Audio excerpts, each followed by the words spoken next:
guys, for our first stop, nandito tayo sa Longjing Tea Plantation. So, nagbasa-basa ako while nasa biyahe kami kung bakit sikat itong Longjing Tea Plantation. Kasi there are like 10 famous tea daw dito sa China at itong Longjing ang number 1. Tapos nag-explain yung tour guide kasi itong area na to, kaya dito tinatanim yung mga tea kasi yung pH level daw ng soil is perfect for tea plantation. 7.2 ba sinabi niya? Oh, wait lang, picture pala. Required. We pick the tea leaves. How could we use the hand to pick the tea? First grade, in the spring, we never use the machine. And today, you can see some already be cut, right? That is use the machine because summertime. So early spring, we only pick this one. Yes, only the top, small, younger, tender tea leaves. Yes, this is the baby tea leaves. So next time, if you go to China, the other parts. So green tea, it doesn't mean more green is better. So from the color, you can see the size is smaller and the color is more yellow. That means the better quality. This one is not right. This one. Yeah. So in the spring, total we have 4 times the picking time. Earlier is better. Every 3 days we will pick it. Yes, that is right. Yeah. The farmer, the gentleman, they dry the tea leaves. So after the whole night, the next morning, the tea farmer will use the hand with this big pot to dry the tea. Magti-tea test, magti-tea testing sasabihin ko dapat. Tea tasting daw tayo muna.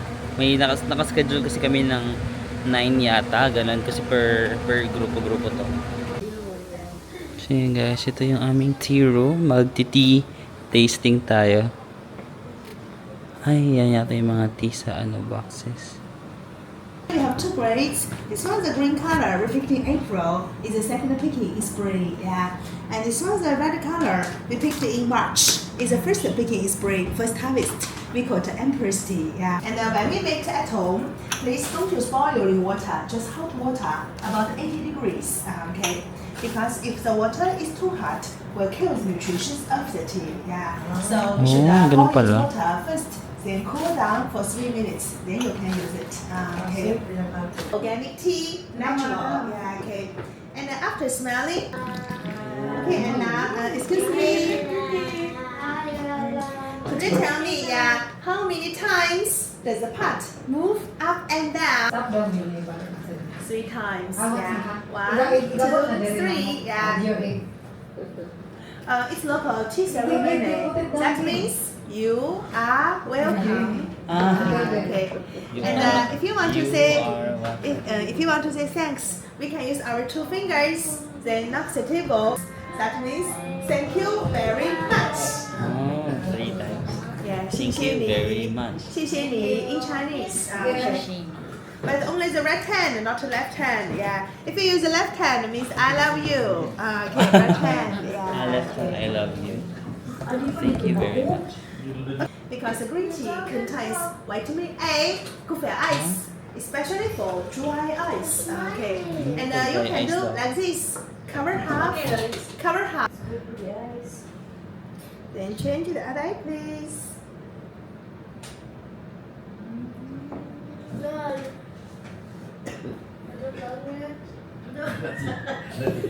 Okay, now our eyes will feel relaxed, comfortable. Yeah.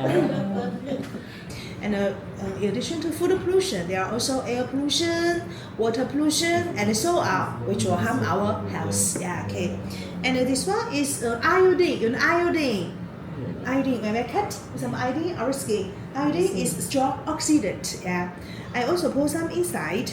It resembles unclean food or unhealthy eating habit.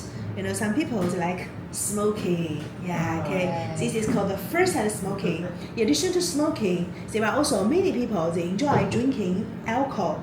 This habit will damage our liver. Yeah, okay.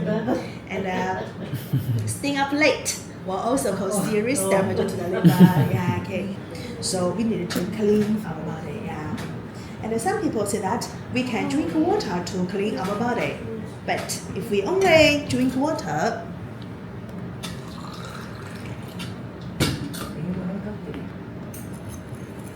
You can see our body is still black, cannot work. Yeah, that's why people who suffer from constipation, even they drink a lot of water, cannot work. Here we drink a cup of tea. Let's see what's the difference. Okay. Yeah, may I borrow your tea? May I? Thank you.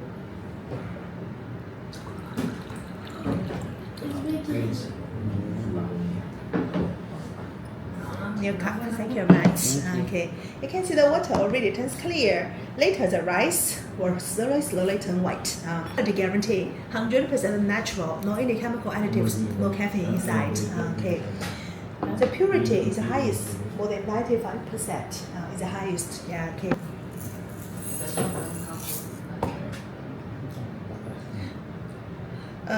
Okay, because 1 equal 10 cups of tea, I pour twice.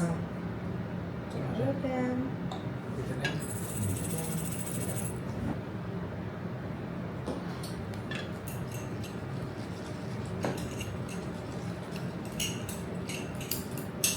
I pour some water to dissolve it. Very strong antioxidant. How about you put the cash tablet in the black one? Which one? Try. Okay. We're not used to drinking.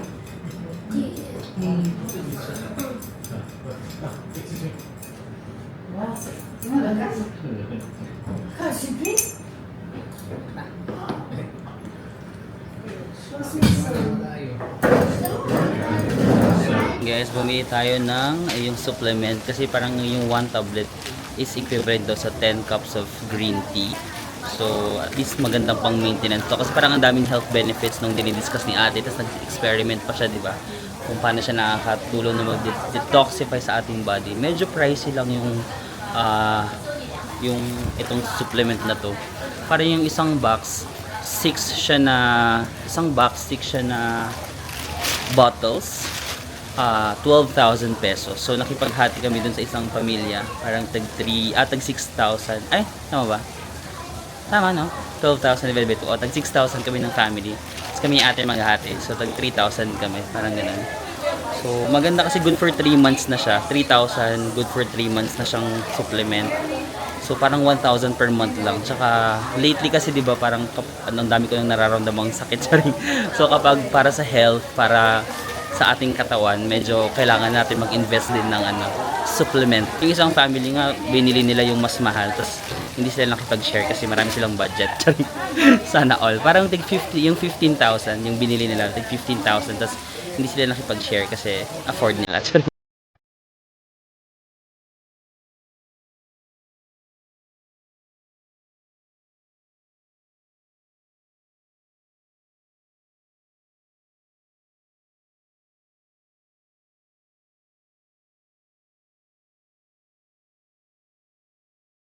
Ang ganda ng Hanzo kasi mini-maintain talaga nila yung puno kahit ma-city na sila na.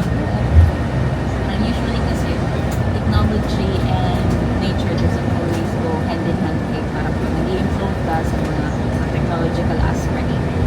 May sacrifice yung Kaya may sacrifice yun. Pero sa kanila, hindi.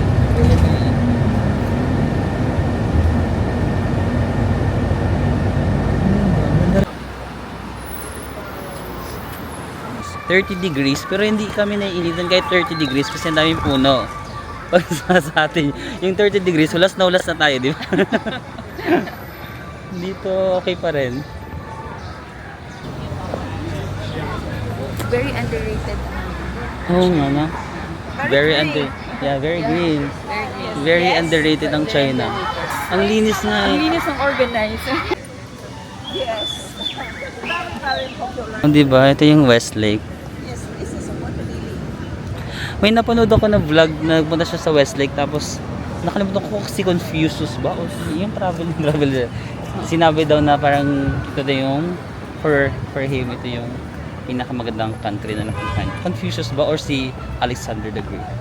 Basta yung mga makalumang tao, guys. Confucius, taga dito yan. Taga dito siya. Ay, hindi si Confucius. Yung traveler ng naghahanap siya ng spices. Nakalimutan kasi ako nakikinig sa Araling Pandipon. Tapos daw to, UNESCO World Heritage. Yes. UNESCO World Heritage itong Westlake. Nagbasa ako habang nasa bus tayo kasi baka i-bash na naman ako. I-bash na naman ako, wala akong dalawa. Oo, mga wala. Dito ako nagre-research. Hindi na-research na fun fact. Which is true naman. Hindi naman talaga ako nagre-research. Kaya nagbasa ako sa bus. Alam mo itong Hangzhou tsaka yung Shanghai, ito yung bansang nag-exceed sa expectations. Kasi ang baba, hindi ko tinaas yung expectations ko sa China kasi may mga nagsasabi kasi nila, di ba, tayo kasi aminin natin pag Pilipino parang medyo negative na yung perception natin about China agad, di ba? So parang di ako siya nag-expect, pero ito yung bansang napuntahan ko na nag-exceed siya sa expectations ko. Ang ganda ng city, guys. Parang isa sa mga pinakamagandang city na napuntahan ko. Kasi well-developed siya, pero di ba? Hindi nila tinatanggal yung mga greens, kagaya nga yung mga natural resources. Parang mini-maintain pa rin nila yung puno. Marami kang makikita magagandang structure, pero yung puno, guys, maintain. Tsaka wait lang, medyo pita itong mga kasalubong ko. So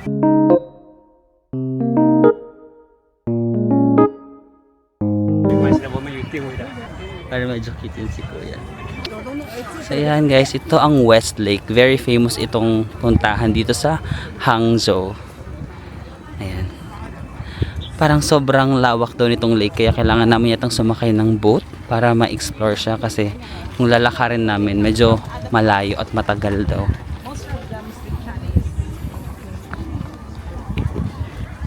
Tsaka weekday ngayon yung mga tao dito, gala sila no, kahit weekday. Ang daming namamasyal. Ay, sorry. Ito yung route. Nandito tayo. Kasi ikutin natin to. Dito pa lang yun, ang lawak pa pala. Ito yung Leifing Pagoda. Yes, they will take us around the whole lake. Okay. So the cool. best way to enjoy the pagoda view, that's on the boat. Later I will show you. Okay. So yan guys, may CCTV pala dito sa ano, si Kuya, takpan mo muna. Nag-explain, di ba? Ayan Kuya. Ayan. Ayan o, yung nakasabit dyan. What if nakikita niyang binibidyoan ko siya? Nakikita niya kasi sa likod may CCTV din dyan. Ayun guys, may CCTV dito. Every ano daw, hindi ko siya napapansin. Every, sabi ni ate, Every 4 kilometers, meron silang CCTV. Even sa highway. Even Every nung 4 nandun tayo sa may kilometers? forest. okay. Hindi ko nga napapansin. Pero meron nga dito, no? So lahat ng galaw mo nakikita dito. Yan na guys, nasa boat.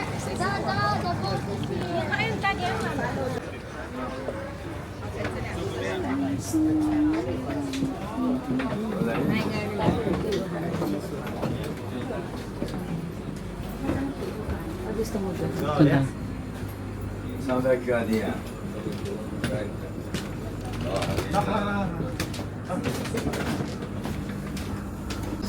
Yun guys, dito na kami sa boat.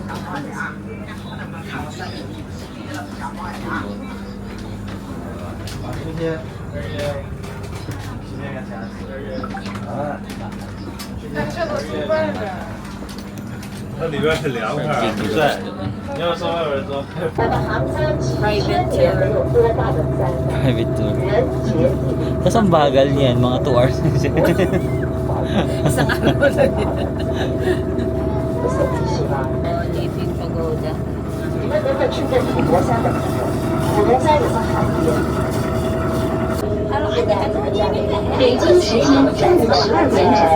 Parang temple na ano.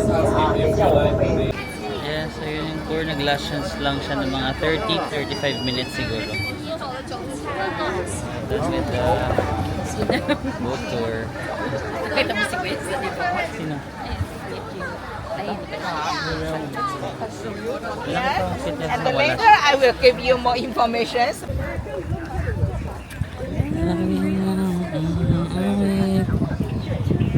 The tree is very good for the flower, so the fruits not tasty. So the peach is not for eat, just to enjoy the blossom season. Do you also have cherry blossom? Yes, we have, but very early spring. So the blossom season is, I think, it's March, March? late March, early April.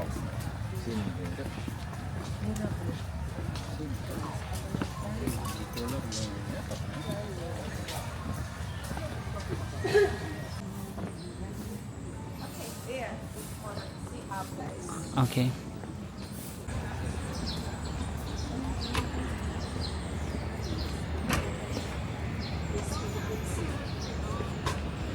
So later we will try the pork, the fatty pork one. The famous one? Yes, the famous one. This lunch or later this And this lunch. And tonight we will try the chicken, Shanghai. the Shanghai chicken? Okay, yeah. So yun guys, yung sinasabi ko na if you go to Hangzhou daw, the famous here is the what's the what's We the call pork it the called? Dongpo pork. Tongpo? Yes, the fatty pork called the Dongpo pork. So yeah, that's famous in Hangzhou. In Shanghai, it's Shanghai chicken. Chicken, And in Beijing, it's the Beijing roast duck, Peking duck. Yeah, that was that. Peking duck. Ayun, dyan lang nila pinapark yung bike nila. Hindi na kailangan ng kadena, no? Ah, kino-QR pala to. Ayan, feeling ko may dina-download na app kasi may QR code ako nakita. Ayan.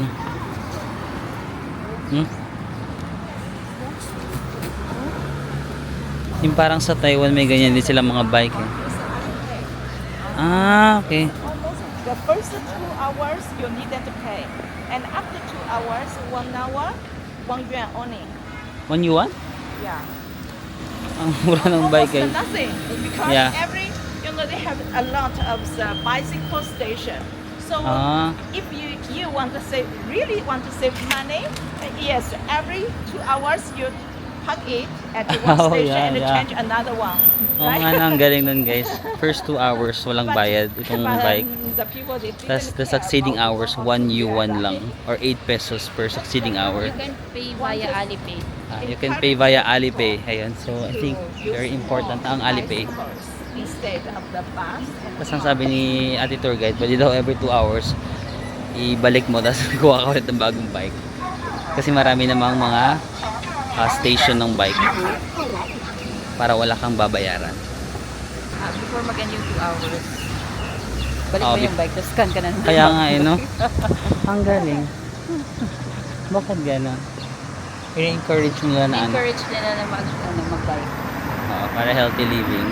Kasi parang advocate talaga sila dito ng Oo. protecting the environment. True. Huh? Kaya ini-encourage nila mahal yung tax ng gasoline-based na sasakyan compared sa Electronic cars. Electronic ba? Electric. Electric cars. Ayan, para may nagkakasiyahan doon. Ngayon tayo, nagtitiktok live ba sila kuya? Ay hindi, karaoke na naka-cellphone. Taray. Because the Chinese people, at the full moon night, we like to make a wish. So Ah, where okay. is the best place to make a wish for the moon god? That is here. Itong pavilion daw sa mga Chinese, kapag full moon, usually nagwi-wish daw sila and this is the best place to make a wish kapag full moon. Ayan. Siguro kasi kita mo yung moon siguro dito. Ang dami na mamasyal Thursday. Or baka sikat talaga tong ano nila, lake. Chipmunks?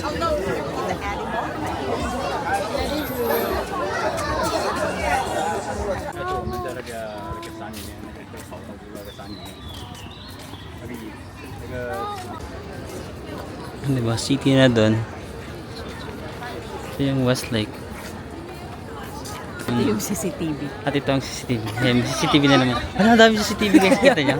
Ayun, nasa niya. Kita niya ba guys? 20分钟了。 Ayoko tumingin, baka maano ako eh. Yung flag. Lahat ng angle. Lahat ng angle ng CCTV. Parang gusto ko nang humingi ng clips eh, pang vlog. Kasi sa lahat ng angle meron kang ano, may video ka dito. Gutom na rin ako pero parang I still can't get enough ng ng nature nila. True. Ay, tignan mo, oh. Nasusulat si Kuya. Ang video. Grabe, no? Grabe yung Hangzhou. Parang ang amazing na kung gaano ka modern and progressive sila, like with all the structure na maintain nila magkaroon ng mga ganito kadaming puno, no? Hindi nila sinira yung puno.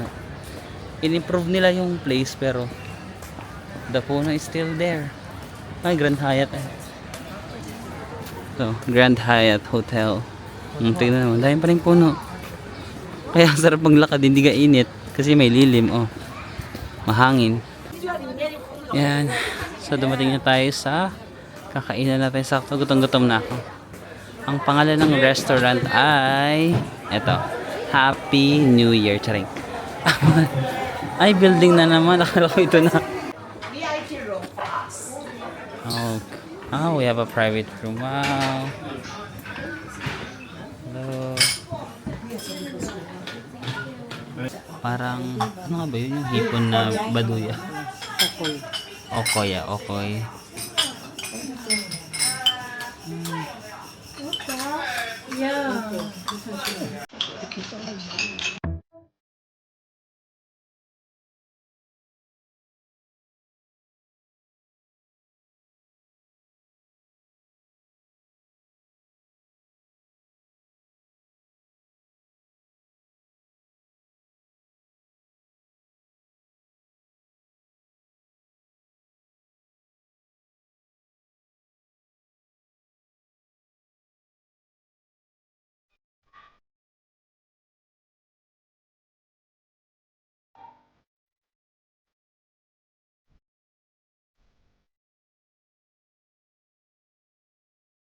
So yung guys, naman kami sa dito sa jewelry shop. Ito, nabudol kami ng, kasi dali mag-sales stock ni ate. So nakabili kami ng mga jade, mga gold, and mga ruby. Ayan, dito sa, ano yung pangalan? Chinese kasi yun, ang laking sa jewelry shop. Pendant. So, ayan, 22k na gold yung naka-embed. Tapos itong black na base niya is jade. Tapos ni-free nila itong necklace na black. Na jade din yata. So, necklace to guys.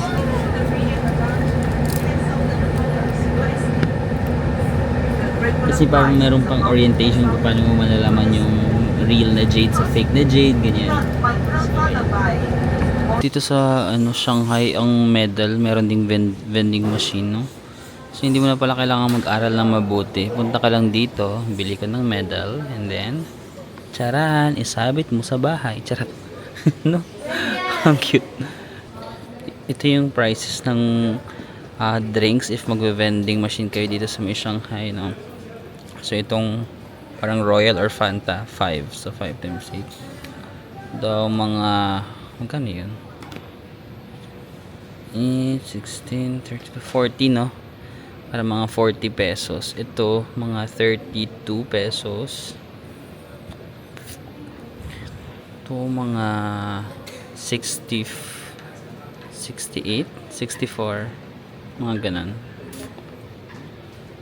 Ito yan sila. Ay, malaki. Malaki din naman pala. Guys, so dinner time. Free ulit ang dinner namin ngayon. Hindi, dire mo order. Kaya ako magsumpay sila.